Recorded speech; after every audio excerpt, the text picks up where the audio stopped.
출근 골든벨!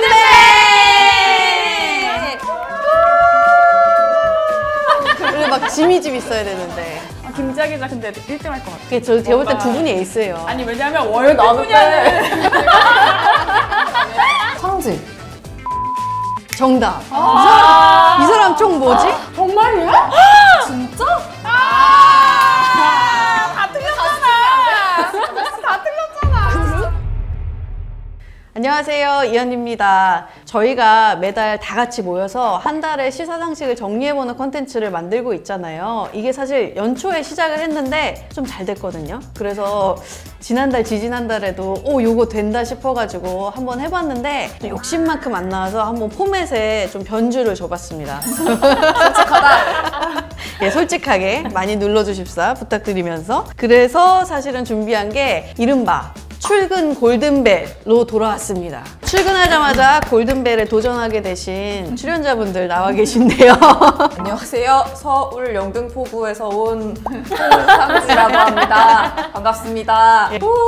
홍상지 기자님은 사회부문 출제도 맡고 계시고, 저는 서대문구에서 온 김지아라고 하고요. 월드 문제를 담당했습니다. 안녕하세요. 저는 서울 서초구에서 온 이지상입니다. 저는 정치부문 뉴스 출제했고요.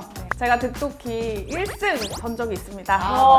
에이스 에이스. 그래서 이번에도 조금 준비하고 왔습니다. 네, 저는 관악구에서 온 이현이고 경제 문제를 들고 왔습니다. 그래서 사실은 저희가 각자 문제도 풀 건데 저희끼리는 무슨 문제를 어떻게 내왔는지 모릅니다. 지금 최미연 PD만 취합을 해서 다 알고 있고 난이도가 굉장히 어렵다는 소문도 있고 망신살이 뻗치진 않을지 조금 걱정되는데, 그러니까 사회적 그게 있는데. 네, 그리고 여러분들도 이 퀴즈를 많이 맞춰야지만 자랑스러운 게 아니라 이걸 같이 풀어보면서 정리해보는 의미가 있으니까 저것도 모르냐는 댓글은 달아주지 마세요. 알지 말아주세요. 오늘 알고 갈 거니까요. 네. 특별히 우승자에게 베네핏을 준비했습니다. 알아 못 참지. 몰랐어요. 베네핏을 못 참지. 상의 없이 저희끼리 정했는데요. 그 네. 첫 번째 특전은 일단 이번 편 썸네일에 우승자분의 얼굴이 가운데 가장 크게 들어갈 겁니다.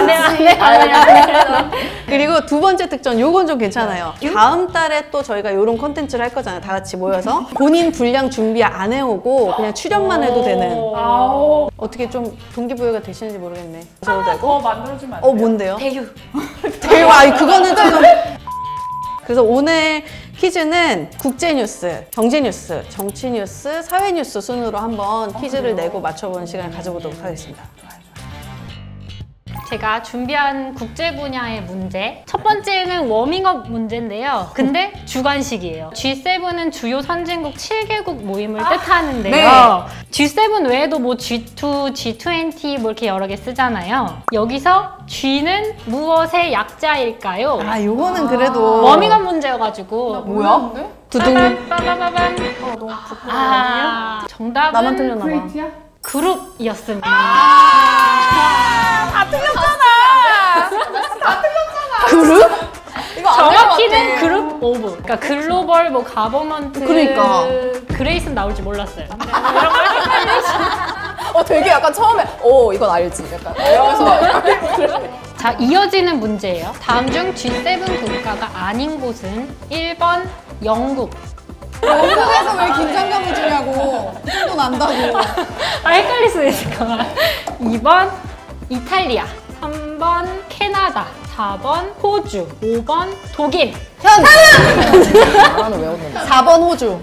정답! 하나 먹고 갔다. 하나 먹고 갔다. 그러니까 G7은 1971년 니큰 쇼크와 1973년에 터졌던 오일 쇼크 여파로 그 세계 불경기를 해결하기 위해서 미국이랑 뭐 당시 서독, 영국, 프랑스 4개국이 모인 거에 시작해가지고요. 같은 해 뭐 일본 포함해서 G5가 출범된 게 시초입니다. 그래서 이후에 뭐 이탈리아, 캐나다가 뭐 포함이 됐고요. 그 다음에 뭐 에잇을 한다고 하면은 여기 포함될 수 있는 국가가 뭐 호주 또는 우리나라라고 꼽히고 있습니다. 중국, 인도, 러시아가 뭐 빠져있다는 점에서 뭐 단순한 경제 대국이나 군사 강대국 모임은 아니고요. 뭐 경제, 민주주의 선진국을 키워드로 한 미국 우방국들의 모임입니다. 네, 쉬운 거 하나 주워가지고.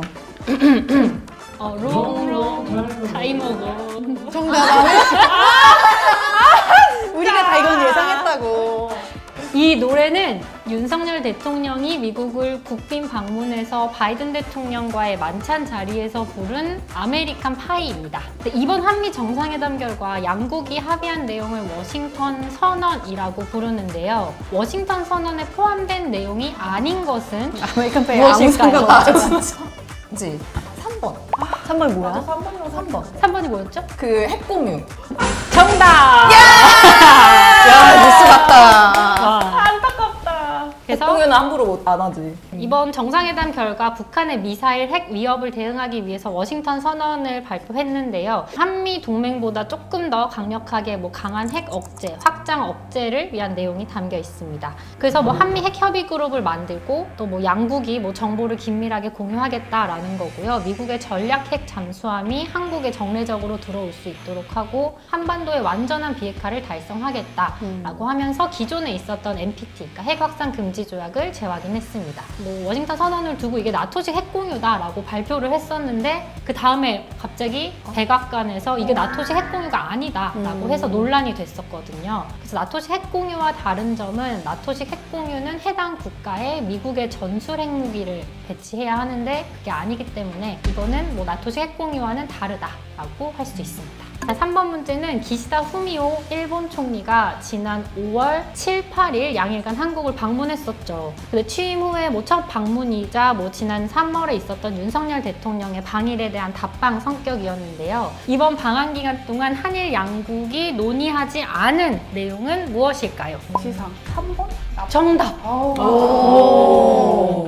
3번 납북 뭐였죠? 일본인 석방을 위한 인도주의적 협력. 이게 정치적으로 되게 민감한 이슈니까 정상회담이 합의하기는 어렵지 않았을까라는 생각이 전 4번 아닐까도 생각했는데. 4번. 그래서 말씀드리면 기시다 총리가 방문해서 후쿠시마 오염수 시찰단을 우리 정부가 이렇게 파견하기로 했고요. 양국이 우주 인공지능 사업에서 전방위적인 공급망의 협력을 같이 하자라고 했습니다. 그리고 이번에 G7이 열리는 히로시마에 가서 원폭 피해자 위령비에 가서 같이 공동 참배를 하자라고 논의를 했습니다. 근데 기시다 총리가 이 납북 일본인들의 무사 기원을 기원하는 파란 색깔 배지를 착용하고 한국에 방문하긴 했거든요. 그런데 공식적인 의제로 다뤄지진 않았습니다.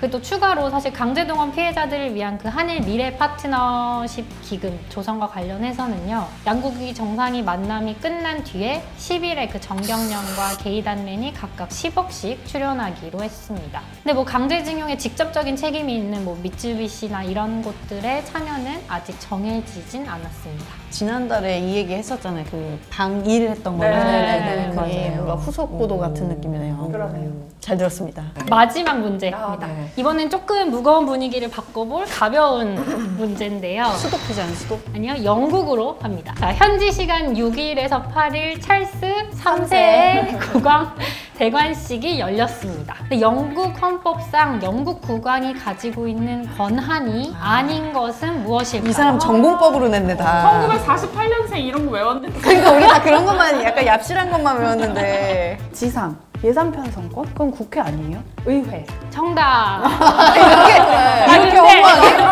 아니, 4번은 맞았긴 한데 예산 편성권은 그 국회가 아닌 행정부 내각. 선성이니까. 네. 편성. 내각 책임질 국가니까 내각이니까. 내각에 있습니다. 그래서 허무하게 이렇게. 끝났네요. 다양한 걸 갖고 있네요. 난 돌고래나 백조 중에 하나가 드립일 거라고 생각했는데. 그러니까 이게 돌고래 소유권이나 백조 소유권을 국왕에게 포함을 시켜서 이 돌고래나 백조를 잡을 경우에는 그 국왕의 소유물을 이렇게 훔쳤다라는 이유로 벌금을 매길 수 있습니다. 그러니까 환경 보호 차원에서 하는 것도 그렇게 있고. 좀 명분도 네. 있겠네요. 그래서 약 5,000파운드의 벌금을 부과한다고 합니다. 흥미롭군요. 끝입니다. 이번 시간은 경제 문제로 덜덜덜. 네, 경제 시사상식을 알아보는 시간입니다. 저는 사실 이렇게 살면서 몰라도 무관할 것 같은 것들이라 부담 없이 즐기듯이 맞춰주시면 되겠습니다. 첫 번째 문제 객관식이고요. 지난해 최악의 수익률로 국민들의 공분을 샀던 국민연금이 올해 1분기에는 수익률 5% 잠정이지만 기록하면서 손실을 대부분 만회했다는 소식이 전해졌습니다. 올 들어 국내외 증시가 반등한 덕분에 기금 운용 수익률도 같이 덩달아 오른 건데요. 그렇다면 지난 1분기 기준으로 국민연금이 지분 5% 이상 보유한 종목이 아닌 것은 다음 중 무엇일까요? 지상. 누가 먼저 들었어요? 누구예요? 모르겠어. 그냥 가봐요. 다음 콘텐츠리 중앙. 동시에 다 하지. 콘텐츠를 중하면 5% 이상 산 거 아니야? 저도 주주니까요. 네. 진짜? 망했어요. 땡. 아니야? 진짜 5% 넘겨놨어? 정말이야? 진짜? 상지? 5번 SM 엔터테인먼트? 이유도 여쭤봐도 될까요? 5%까지는 안 샀을 것 같아서요. 오, 정확합니다. 정답. 와. 총 무엇? 이게 왜 그러냐면 사실 SM은 원래 5% 넘게 소유하고 있었는데 경영권 분쟁이 있었죠. 저희가 2월에 콘텐츠로 다뤄드리기도 했는데 그때 2월에 주가가 상당히 올랐습니다. 하이브가 산다, 카카오가 산다 하다가 그래서 그때 이제 수익 실현을 했어요. 절반을 또 팔아가지고 공시를 냈더라고요. 그래서 지금 지분을 SM 엔터테인먼트 지분을 4.32%만 보유하고 있다고 합니다. 그래서 참 잘하셨다. 와. 예. 잘하셨네. 우리 국민연금 주요 기관 중에 재미를 본 곳은 국민연금이 유일하다라는 기사가 또 나오기도 했습니다. 콘텐츠리 중앙 10.9%나 국민연금을 갖고 있고 나머지 종목들도 다 10% 이상 소유한 종목들이었습니다. 국민연금 화이팅, 재연금 화이팅. 두 번째 문제 가볼게요. 두 번째도 객관식입니다. 다음 중 올해 들어 가장 많이 오른 것은 무엇일까요? 올해 들어서입니다. 매일 바뀌는 가격은 이제 제가 지난주 오른 거. 분가 기준으로 했고요. 월 단위로 나오는 건 가장 최근 숫자로 생각을 해봐 주시면 됩니다. 에코프로 떨어졌을 것 같아요. 떨어졌는지를 기억을 못 하니까. 그니까. 김지혁 기자님? 1번 금. 아닙니다. 금은 제가 지난주에 출제할 때 계산했을 때 17.5%. 별로 안 올랐네요. 요게 꽤 더 힌트가 되죠? 올라갔다는 거죠? 예, 꽤 힌트죠? 보다 더 올랐다? 상지. 에코프로. 정답. 이 사람 총 뭐지? 에코프라는 몇 프로 올랐을 것 같아서 지금. 오를 때는 많이 올랐죠. 그러니까 그쵸. 오를 때 많이 올랐으니까 아무리 지금- 떨어져도 그거보다는 더 높지 않았을까라는 생각을 한 건데. 맞습니다. 에코프로비엠이 제가 출제할 때 찾아보니까 올해 들어서 147.6% 올랐고 엔비디아도 꽤 올랐어요. 95.5%. 많이 올랐다. 진짜 많이 올랐다. 미국 달러는 오히려 마이너스. 이렇게 조금 부담이 없네요. 최근 자산 동향 한번 알아봤고요. 3번은 이제 주관식입니다. 네. 미국 정부와 의회가 최근에 이것 때문에 난립니다. 미국 정부랑 의회가 합의점을 찾지 못하면 정부 돈이 바닥이 나서 연방 공무원 급여도 지금 못하는 사태가 벌어질 수도 있다. 이런 뉴스가 연일 전해지고 있는데요. 오바마 정부였던 2011년에도 이것 때문에 여야가 대립하다가 결론을 못 내서 미국의 국가 신용 등급이 일시적으로 강등되는 일도 있었습니다. 그래서 글로벌 경제에 좀 혼란이 초래되기도 했는데 1917년에 미국이 제1차 세계대전에 참전하면서 정부가 전쟁비를 원활하게 조달할 수 있도록 도입한 이 제도는 무엇일까요? 따단. 아 그래. 그러니까 디폴트 되는 거 아니냐고. 그러니까 기사 그게 같잖아요. 제도가 아니잖아요. 나 그냥 이거 안 건. 아유 이번에도 이거 왠지 저런 걸 것 같아. 약간 그러니까 모양은 비슷하게 기억을 이걸 하시는 뉴스에서 것 같아요. 봤어. 이 글자를 본 것 같아요. 글자 모양은 얼추 다들 비슷하게 네. 상용 문자처럼 기억을 하고 계신 것 같은데 정확한 정답은 국가부채 상한제였습니다. 국가 부채까지 썼거든요. 그러니까 그것까진 보신 거야. 미국에서 왜 만들어진 제도냐면 국가 채무가 일정 한도를 벗어날 경우에 연방 정부가 의회 동의 없이는 적자 재선을 편성할 수 없도록 규제하는 제도인데 사실 취지 자체는 반대로 의회 동의만 얻으면 어떻게 보면 무한정으로 빚을 내서 재정을 쓸 수 있도록 만드는 제도거든요. 그래서 당연히 정부에서는 예산을 늘리려고 채권 국채를 더 찍어서 더 요걸 편성해 보려고 하는 거고 의회에서는 야 이거 국가 채무 너무 많다 하면서 여야가 좀 대립하고 있는 그런 상황입니다. 근데 사실은 이게 부채 상한 문제로 굉장히 갈등을 여러 번 겪었거든요. 그래서 뭐 디폴트까지 간다라는 뉴스가 한 번씩 나오는데 사실은 그러다가 정말 극적인 합의에 계속 이르기 때문에 이번에도 뭐 그 정도까지 위험한 건 아니지 않느냐 지켜보고 있는 상황입니다. 마지막 4번 객관식 문제로 넘어가 보도록 하겠습니다. 요거는 이제 미리 말씀드리면 센스를 조금 가동하셔야 되는 문제입니다.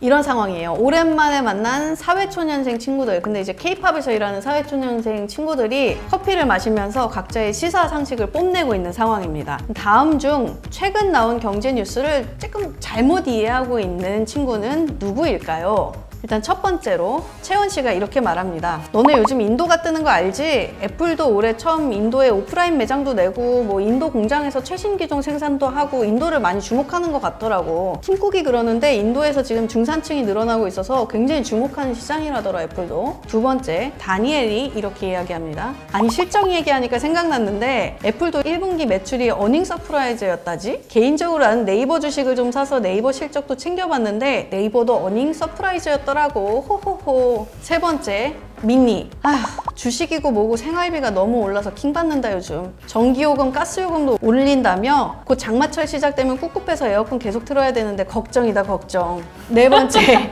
카리나. 나는 경제뉴스 듣동나 채널로 보잖아. 저번에 미국 IRA 칩스법 얘기 되게 재밌더라. 우리나라도 K칩스법이 도입된다지? 우리나라에 전기차 생산 공장 지으면 최대 25% 세금 감면 혜택 해주는 듯? 다섯 번째, 원영. 야야, 너네 그런 뜬구름 잡는 소리 그만하고 청년도약 계좌 만들 준비나 해. 다음 달에 나오는데 이게 내가 적금을 모으면 정부가 거기에 얼마를 보태서 내주고 이자 소득은 비과세 해준단 말이야. 매달 70만 원씩 적금을 하면 5년 뒤에 5천만 원을 모은다더라. 34살 이하 청년들만 혜택 주는 거니까 우리도 가입할 수 있어. 뭔가 잘못 봤어. 뉴스 얼추 봤는데. 누구일까요? 저는 조금 헷갈리는 게 네. 애플하고 네이버 얘기했을 때. 애플하고 맞아, 네이버. 저도요. 제가 네이버 주주로서 굉장히 파란불을 보고 있는데 어닝 서프라이즈였나? 라는 거랑 그 원영이 청년도약 네. 이게 만 34세가 맞나? 맞아. 나도 약간 이런 디테일이. 39세인가? 6월부터인 게 맞나? 지금 이미 하고 있는 거 아닌가? 네이버가 실적이 좋긴 했던 것 같아요. 그래서 실적은 좋은데 왜 내 주가는 이러냐라는 생각을 했었던 기억이 나서 그거는 맞는 아닌 것 것 같고. 그러면 다니엘은 원영 올해 그러면 9월 아니 왜냐면 이현 기자가 이 얘기 해줬던 거 맞아, 아니에요? 올 했었죠, 초에. 올 초에. 그래서 기시감이 있는 맞아요. 거 이거 왜 아직 도입이 안 됐어? 약간 이런 생각을 근데 했어요. 도입이 아직 안 된긴 뉴스가 했는데 항상 그래요. 하반기에 할 건데 연초에 막 발표하고 하니까. 뭔가 트릭이 있을 거야. 인생을 촉으로 사시네요. 트릭이 있을 거야. 정답은 5번 원영 씨. 근데 이유는 여러분이 조금 캐치 못하신 것 같아요. 아, 그래요? 사실 제가 말씀드린 건 다 사실이었어요. 아 그래요? 나이도 만 34세고 뭐가 근데 원영 5천만 씨가 원? 잘못 알고 있는 건 원영 씨 소득이 얼마일까요? 이건 소득 제한이 있는 상품인데요. 소득 제한이 있대요. 개인 소득이 6천만 원 이하여야 가입 대상인데 사실 이분들은 정산을 받으면 아니 이거는 좀 저 이의가 있어요. 아니 전국에 원영이가 얼마나 많은데. 제가 분명히 K-pop K-팝에서 일하는 사회초년생 원영이라고 했죠? K-팝에서 일하는 분 중에 원영이라는 이름이 있겠죠. 찾아오시면 최원영 씨든 김원영 씨든 있겠죠. 찾아오시면 정정하겠습니다. 알겠습니다. 예, 혹시 계시면 어쨌든 K-팝 어차피 다 맞췄으니까. K-팝 업계 사회초년생 원영 씨 계시면 댓글 달아주시고요. 제가 요걸 정답으로 한 건 말씀드린 것처럼 개인 소득 6천만 원 이하이면서 정답이었구나. 그래서 센스라고 한 거야. 예, 가구 소득 중위 180% 이하인 19에서 34살 청년이 대상인데 아이브는 벌써 정산을 받은 걸로 알고 있어요. 이미 소득 기준이 넘었을 것이다. 슈퍼스타 장원영 씨는. 그래서 합리적 의심으로 틀린 거였습니다. 알차다. 뿌듯하다. 그러면 다음 시간 정치인가? 저는 정치 뉴스를 준비해온 이지상입니다. 정말 이번 달은 정치 뉴스를 말하기가 쉽지 않았다. 이번 달에 유독 뭐 여야를 막론하고 논란이나 이슈들이 참 많았어요. 그래서 이걸 어떻게 될까 고민 시간이 길었다. 제 나름대로 결론을 내렸을 때는 평소에 찾아보기 힘든 뉴스였을 수 있으니까 제가 퀴즈로 정리를 하면서 좀 이야기를 해보면 덜 불편하게 들으실 수 있지 않을까라는 마음으로 준비를 해봤습니다. 좋습니다. 풀기에는 어려우실 수 있다. 첫 번째 문제는 듣동나 이열즈에서도 다뤘던 전세 사기 관련한 내용을 준비했습니다. 정부가 각지에서 동시다발적으로 이 전세 사기 피해자가 이어지니까 급한 불을 끄기 위해서 전세 사기 특별법을 발의했는데요. 이 법안이 국회에서 여야 의견이 좁혀지지 않으면서 계속 진전이 없는 상태였습니다. 그런데 최근 피해자 한 분이 더 스스로 목숨을 끊는 일이 일어나게 되면서 여야 원내대표가 급히 만나서 5월 25일 전에 무조건 합의한다라고 이제 원칙을 세우고 본회의를 열어서 법안을 처리하기로 한 상태인데요. 그래서 여기서 문제입니다. 여야가 그간 이 전세 사기 특별법을 빨리 통과하지 못하고 찬반 논쟁이 치열하게 이루어졌던 부분이 아닌 것은 무엇일까요? 이거는 듣동나 이열즈를 보셨다면 쉽게 푸실 수 있는 문제입니다. 봤는데 정답. 네. 네, 헷갈린다. 뉴스에서 봤는데 앞뒤 사정을 모르겠는데 5번 범죄단체죄 적용. 정답이에요. 근데 실제로 이거 적용을 했잖아요. 적용하기로 해서. 이미 경찰이 전세 사기에 대해서는 범죄단체 조직죄 혐의를 적용하고 있습니다. 최근에 인천 미추홀구 대규모 전세 사기 건축왕 일당에게도 이 죄가 처음으로 적용된 게 뉴스에 나오기도 했습니다. 그래서 앞에는 사실 4개는 두 개는 비슷한 얘기예요. 구체적으로 어떤 사람들을 피해자로 볼 것이냐라는 거랑 보증금을 어떻게 이제 보상해 줄 것인가 이 부분에 대해서 구체적인 이견차가 좁혀지지 않았다. 두 번째 문제는 사실과 다른 것을 골라주시면 됩니다. 1번 국민의힘 윤리위원회는 김재원 최고위원과 태영호 의원에게 당원권 정지 1년 징계 처분을 내렸다. 맞는 거예요? 정답 틀린 거예요? 1번. 아니야, 이거 보기 끝까지 들어야죠. 왜? 먼저 맞추면 되지. 정답 1번. 정답 1번. 3개월. 태영호 3개월. 지금 마이 턴. 저희 다시 할거 김재원 1년, 태영호 3개월. 이게 그 비하인드가 있는 게 오는 길에 마주쳐가지고 같이 오는데 갑자기 김지아 기자가 김재원 1년, 태영호 3개월 이렇게 읊조려가지고 제가 주워 먹은 거였어요, 사실. 나머지도 들려주세요. 2번 김 최고위원은 5.18 정신을 헌법 전문에 넣겠다는 윤석열 대통령의 말은 선거 때 표를 얻으려고 한 것이다 라는 발언과 정광훈 목사 우파 천하통일 등 실언이 징계 사유로 인정됐다. 3번 태영호 의원은 김일성 지시로 제주 4.3 사건이 촉발됐다라고 발언한 것과 대통령실 공천 개입 논란을 불러온 의원실 녹취 파일 사건이 문제가 됐다. 4번 윤석열 대통령과 기시다 후미오 일본 총리는 한일 정상회담에서 후쿠시마 원전 오염수와 관련해 한국 측 전문가 현장 시찰단을 파견하기로 합의했다. 5번 취임 이후 처음으로 한국을 방문한 기시다 후미오 일본 총리는 일제강점기에 대해 혹독한 환경에서 많은 분이 고통스럽고 슬픈 생각을 갖게 된 데 대해 개인적으로 마음이 아프다라고 말했다. 네, 아까 이제 월드에서 언급하지 않았던 부분만 제가 살짝 얘기하자면 정상회담 관심사안 중에 하나가 이제 기시다 총리가 과거사 문제에 대해서 한국에 돌아왔을 때 어떤 이야기를 할 것인가가 또 관심사였잖아요. 근데 기시다 총리는 사죄와 반성이라는 표현을 쓰지 않았고 개인적인 차원의 표현을 했습니다. 세 번째 문제는 끝까지 다 들으시고 사실이 아닐 거라고 생각되는 걸 골라주시면 됩니다. 어렵다. 상직. 네. 1번. 자택을 압수수색했나요? 아니 근데 왠지 자택까지는 압수수색 안 했던 것 같아서 일단은 저는 1번 해볼게요. 저는 3번 대의원제 폐지를 해야 한다라는 기사까지는 봤거든요. 근데 진짜로 이렇게 쉽게 폐지가 될까 싶어서 3번 합니다. 아, 어렵네. 저는 기권할게요. 당신당할 것 같아요. 그러면 보기 1번부터 차근차근 살펴보는 걸로 네. 하겠습니다. 먼저 더불어민주당 송영길 전 대표는 현재는 탈당 상태입니다. 2021년 전당대회에서 당대표로 뽑힌 사람이죠. 근데 검찰이 봤던 건 당시에 송 의원이 대표가 되는 과정에서 캠프 실무자였던 강내구, 이정근 등의 사람들이 다른 사람들에게 뇌물을 줬다라는 의혹에 대해서 수사를 하고 있습니다. 그 핵심 피의자 중에 한 명인 강내구 한국감사협회장은 현재 구속 상태고요. 현역 의원인 윤관석, 이성만 의원도 소환 수사를 앞두고 있습니다. 윤관석, 이성만 의원은 지난 3일에 이 혐의에 대해서 이제 책임을 지고 자진 탈당을 한 상태고요. 수사 과정에서 검찰은 송 전 대표의 자택, 경선 캠프 관계자의 주거지 등에 대한 압수수색을 진행했습니다. 그래서 1번은 맞는 보기였고요.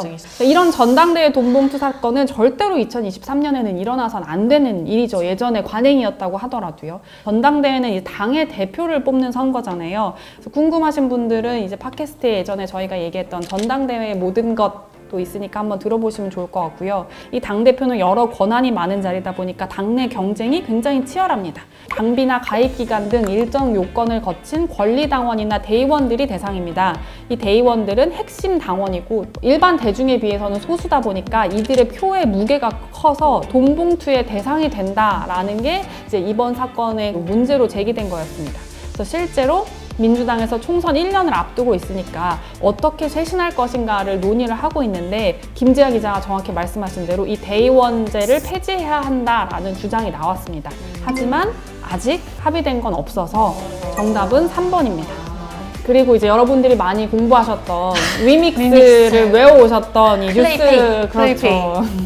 뉴스가 계속 이어지고 있는 부분이죠. 더불어민주당 김남국 의원이 가상자산 코인 투자 의혹에 휩싸였습니다. 김남국 의원도 지금 뭐 탈당제를 제출해서 그것도 논란이 이어지는 상황이죠.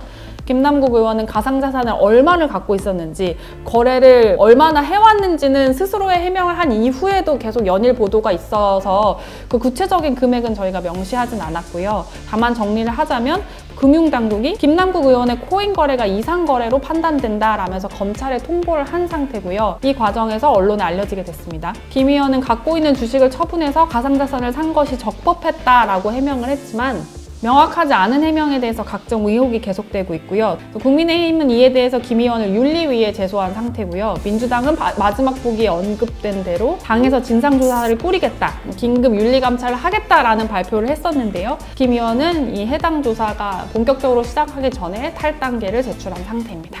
전 주관식 하나 남았고, 저 개인적으로는 이 논의 역시 정치 영역에 포함된다라고 생각해서 가져온 거고요. 이 단어는 최근 국회에서 기본소득당 용해인 의원이 자신의 아이를 안고 관련 기자회견을 하면서 등장했던 내용입니다. 앞서 제주도 의회에선 이 단어를 금지하는 조례를 입법 예고했다가 논란 끝에 심사를 보류하기도 했는데요.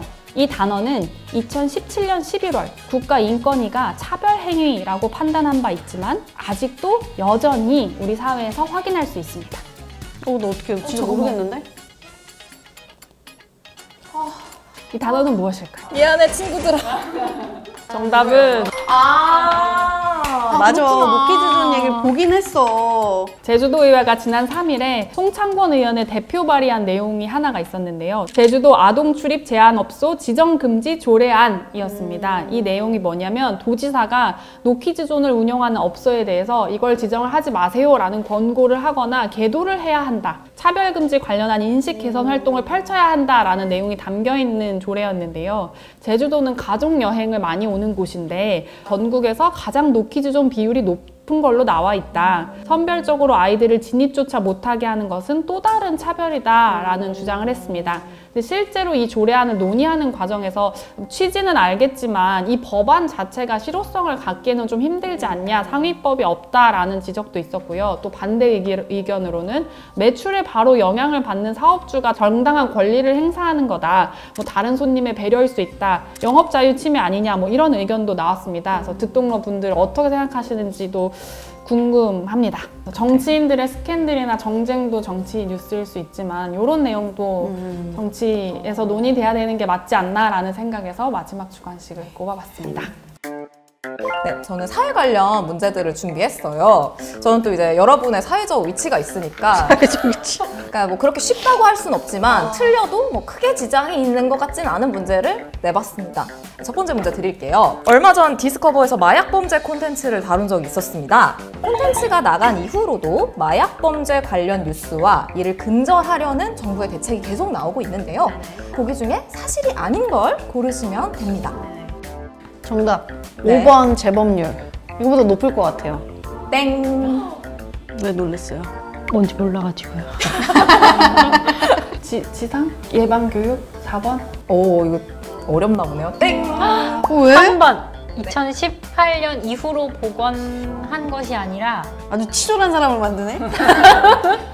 눈도 해봐요, 해봐요. 짧았어. 한번 그래도 그럼 계속 네, 해봐요. 뭔가 연도가 살짝 연도가? 다르지 않을까. 네, 김지아 기자가 맞았습니다. 근데 왜 그러냐면은 서울중앙지검이 아니라 대검찰청에 만들기로 했습니다. 원래 이 대검찰청 강력부 산하에 마약과가 있었거든요. 근데 이게 2018년에 수사권 조정이 있었잖아요. 그러면서 이게 통합이 됐어요. 반부패 강력부로. 그러면서 이제 마약 수사 범위도 축소되고 인력도 축소가 됐는데 최근에 마약 범죄가 큰 사회적 문제로 대두가 되면서 검찰이 반부패 강력부를 반부패부와 마약 조직범죄부로 분리해서 마약 범죄 수사를 강화하겠다라는 방침을 세웠습니다. 나머지는 다 맞습니다. 두 번째 문제입니다. 일명 김포 골병 라인. 이 김포 골드 라인이 2019년 9월에 개통을 했거든요.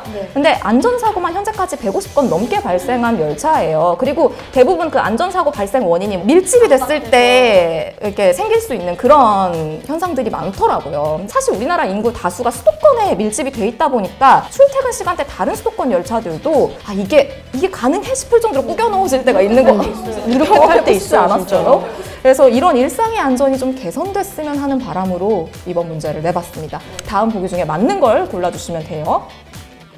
지금 이미 보이는데요. 네. 정답이 김지아 기자가 맞았습니다. 네. 경기도와 김포시는 내년 6월부터 당장 이번 6월부터 늘려야 되는 거 아닌가요? 아니 근데 저는 그게 증량이 어렵다고 한 거구나. 맞아요. 증량은 어렵고 증차는 네. 되는 거구나. 일단 이거 틀린 것들을 좀 바로 잡자면은 김포골드라인은 일양 열차예요. 이게 원래 국비 지원을 받으려면 예비 타당성 조사를 거쳐야 되는데 당시 이 시간을 좀 줄여보려고 좀 김포시가 무리하게 좀 예산을 줄인 측면이 약간 있다라는 너무 지적이 알뜰하게 있어요. 했구나. 네, 너무 알뜰하게 해서. 근데 사실 신도시 개발 등으로 김포 인구가 엄청 늘었죠. 엄청 늘었잖아요. 그러다 보니까 이게 부메랑으로 날아왔다는 지적이 있고요. 그 수송 정원 대비 수송 인원 비율인 혼잡률. 김포골드라인은 전국 최고긴 합니다. 근데 400%까지는 아니고요. 평균 혼잡도는 241%고 최대로 나올 때는 289%까지 집계가 됐습니다. 참고로 서울 시내 지하철 중에 김포골드라인이 1위고 2위는 4호선, 그리고 3위는 9호선, 4위는 2호선 이렇다고 합니다. 그리고 미 연방재난관리청이 공고하는 최대 밀집 인원은 한 평당 2~3명이 아니라 1제곱미터당 2~3명입니다. 1제곱미터. 미국에서 평을 사용할 리가 PY. 네. 참고로 출근 시간대 기준 김포 골드라인의 밀집도는 1제곱미터당 7명에서 8명 수준이고요. 앞뒤로 써야 돼. 네, 9호선 급행은 4~5명이니까 사실은 굉장히 위험한 상황으로 열차가 달리고 있는 거예요. 네, 모두가 안전한 교통 생활을 하시길 바라는 마음으로 내봤습니다. 좀만 진지해져 보겠습니다. 최근 논란이 되고 있는 간호법 제정 이슈를 사실 좀 가져와 봤습니다. 그거 뭐 어려워요. 제목만 보고 공부 못했는데 이게 사실 처음에는 이게 나랑 도대체 무슨 상관이야 싶어서 뉴스를 잘 안 보게 됐는데 저도 갈등이 격화되고 있어요. 그러면서 뭐 의료 공백도 우려되고 있는 상황이고 사실과 다른 내용을 골라주시면 돼요. 하나, 둘, 셋. 저 헷갈려요. 근데 거부권 행사하기 전에 정부가 반대 의사를 보통 표시하잖아요. 정부 부처가 국무회의에서 우려를 표시하고 대통령이 거부권 행사 수순을 밟았다라는 뉴스를 봤거든요. 그래서 3번이라고 생각했는데 아닌가 보네요. 이지상 기자가 정답입니다. 네. 사실 복지부는요 꽤 전부터 간호법에 좀 부정적인 입장을 밝혀왔어요. 이전에도 SNS 카드 뉴스를 통해서 간호법에 좀 부정적인 입장을 정한 바 있고요. 그리고 최근에 이제 거부권 행사에 앞서서 거부권을 행사해달라라고 건의를 하기도 했습니다. 이 간호법은 사실 이제 이해관계가 복잡하게 얽힌 문제라서 어렵긴 한데 말씀드렸듯이 간호사와 간호조무사 등 간호 인력의 자격, 뭐 업무 범위, 책무, 처우 등의 내용을 담은 법안입니다. 원래 이런 내용들이 의료법에 같이 묶여 있었는데요. 고령화가 심화되고 그러면서 이 간호 인력, 돌봄 인력의 그런 역할이 점점 커지면서 이 기존의 법으로는 이들의 커진 역할을 다 담을 수가 없다. 그래서 이 처우를 보장하는 데도 한계가 있다. 그래서 법을 새로 만들어야 한다는 주장이 나왔던 거고 간호사 단체에서는 꽤 오랫동안 이 법을 제정해야 한다는 주장을 해왔습니다. 올해는 근데 야당 주도로 상임위 통과하고 본회의까지 통과가 됐는데 윤 대통령은 지난번 이지상 기자가 이제 가져왔었던 양곡관리법 그 거부권에 이어서 간호법에도 거부권을 행사했습니다. 간호법이 한 10년 넘게 반대가 좀 있어온 법안이라 논란의 소지가 있는 내용을 사실 깎여서 현재 간호법은 좀 지극히 원론적인 내용만 담겨 있기는 해요. 이 31개의 조문 중에서 7개 조문을 제외하면 원래 의료법에 있었던 내용이기도 해요. 그래서 정작 현재 이번만으로는 간호 인력의 실질적인 처우 개선은 어렵다라는 간호사 내부의 지적도 존재합니다. 그럼에도 의사나 간호조무사 단체에서 이 법안이 제정되는 걸 강력하게 저지하고 있는데 이유는 크게 보자면 이 법안이 다른 의료 직군의 일자리를 간호사가 침범할 수 있다. 그러니까 형평성에 어긋날 수 있다라는 지적을 하고 있는 거예요. 특히 의사단체에서는 가장 우려하는 게 간호사가 의사 없이 단독 개원을 할 수도 있다. 이 법이 마련이 되면 그걸 가장 문제 삼고 있거든요. 간호법의 목적을 담은 제1조가 이거예요. 이 법은 모든 국민이 의료기관과 지역사회에서 수준 높은 간호 혜택을 받을 수 있도록 함. 이렇게 돼 있거든요. 근데 여기서 지역사회를 문제 삼은 거예요. 이 법의 취지는 원래는 고령화 추세에 따라서 지역사회에서의 간호 서비스를 더 강화해야 한다는 취지가 담긴 법안인데 의사단체에서는 지역사회란 문구가 들어감으로써 간호사가 의사 없이 단독 개원하는 게 가능해졌다라고 보고 있고요. 의사의 진단이나 처방 없이 치료가 이루어지면 의료사고의 위험이 높아진다라는 주장을 하고 있습니다. 반면에 간호사 단체에서는 의료법의 의미, 간호사는 의사의 지도 하에 진료 보조만 하게 돼 있기 때문에 단독 개원은 이 법이 돼도 불가능하다라는 입장이고요. 그리고 의사 단체들 외에 뭐 간호조무사나 뭐 응급구조사 등 다른 직군들 역시 간호법으로 간호사들이 기존 의료기관 밖으로 영역을 넓혀서 우리의 고유 업무를 침범할 수 있다라는 그런 우려를 하고 있습니다. 일각에서는 뭐 이러한 갈등을 돌봄 시장의 확대가 예상되는 상황에서 직군 간의 주도권 확보전이다 필요하다 이런 시각도 있긴 합니다만 어쨌든 이로 인해서 크고 작은 의료계 파업이 이어지고 있고 시민 입장에서는 또 의료 공백 우려가 또 상존하는 상황이다 보니까 중재의 역할을 국회에서 어떻게 할 수 있을지 좀 지켜봐야 할 것 같습니다. 마지막 문제입니다. 최근 이 법을 개정해야 한다라는 목소리가 높아지고 있습니다. 특히 소시에테 제네랄, SG증권발 주가 폭락 사태 이후 주가 조작 방지를 위한 전방위 제도 개선이 필요하다는 거죠. 이미 대규모 주가 조작 행위를 방지하기 위해 내부자 거래에 대한 사전 공시, 과징금 상향 등의 내용이 담긴 개정안이 국회에 올라와 있기도 하는데요. 이 법은 무엇일까요? 이거밖에 없지 않아요? 몰라요. 모르면 망신인데? 3, 2, 1. 아닐 것 같은데? 이지상 기자가 그런 정답입니다. 것 같았어.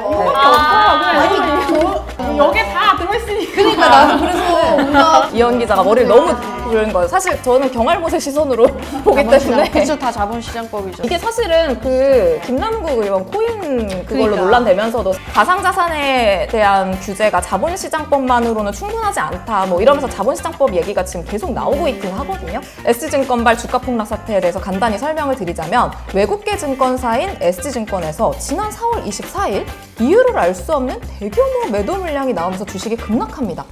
보니까 급락한 종목 8개의 시가총액이 나흘간 8조 2천억 원이 증발한 거예요. 이게 왜 그런가 봤더니 그 뒤에 주가 조작 의심 세력이 있고 이게 정관계 의심사와 연예인까지 연루됐다는 의혹이 커지면서 금융당국과 검찰이 수사에 들어간 상황입니다. 지금 뭐 주가 조작의 핵심 인물로 지목된 투자자문업체 대표 라더견 씨를 비롯해서 그의 측근들이 구속돼 검찰 수사를 받는 중이고요.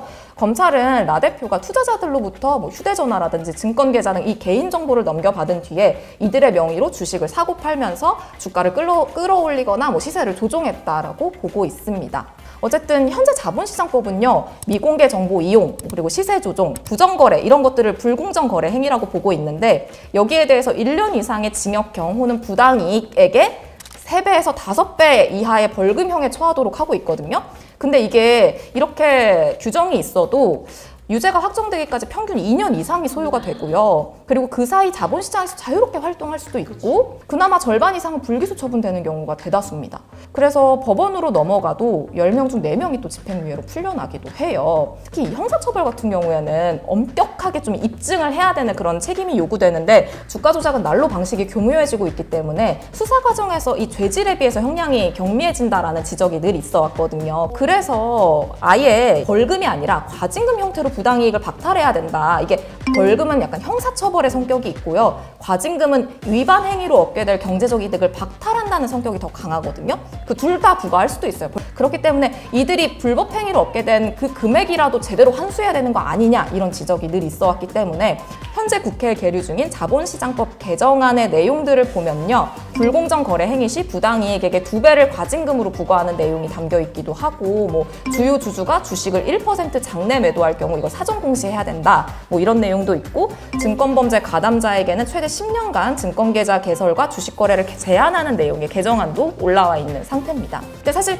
주식시장에서 문제가 발생할 때마다 좀 대책으로 계속 나왔던 것들이기는 해서요. 새로운 내용은 아니지만 또 앞으로 좀 지켜봐야 할 필요가 있어서 문제로 가져와 봤습니다. 이번에 그 라더견 일당 사건 같은 경우는 기존이랑 수법이 되게 다른 사건이잖아요. 그 통정거래?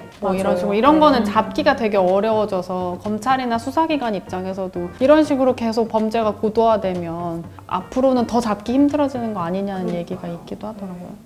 그래서 이게 어쨌든 수사 과정에서든 재판 과정에서 입증이 점점 어려워지니까 그래서 처벌 수위가 더 약해진다라는 이야기가 있더라고요. 이지상 기자가 얘기했던 것처럼. 네, 결과가 나왔는데요. 이번 5월에 야심차게 도입된 출근 골든벨 제1회 우승자는 바로 김지아 기자입니다. 우승한 김지아 기자에게는 아까 약속드린 혜택 일단 썸네일을 크게 받기부터 먼저 드리고 다음번 이 같이 하는 콘텐츠 바쁠 경우 콘텐츠 준비 조금 내려놓으셔도 되는 그리고 대유는 모르겠어요. 저한테 그러지 마세요. 대유. 축하드립니다. 마지막으로 우승 소감 한번 들어볼까 봐요. 출퇴근 시간에 꼭 뉴스를 보면서 출퇴근을 하고 있고요. 근데 재택을 하면 안 볼 수 있어서 더 좋긴 하겠지만 네, 그렇습니다. 네, 출퇴근이 나를 똑똑하게 해줬다라는 말씀이신 것 같아요. 네, 맞습니다. 축하드리고 그러면 저희는 오늘 여기서 인사드리고 내일 또 저희 재밌는 인터뷰 준비되어 있거든요. 김선영 배우 나올 예정이니까 그것도 많이 봐주시고 저희 네 사람은 다음 주에 각자의 코너로 돌아오도록 하겠습니다. 화수목 아침 7시 듣동나가 습관이 됩니다.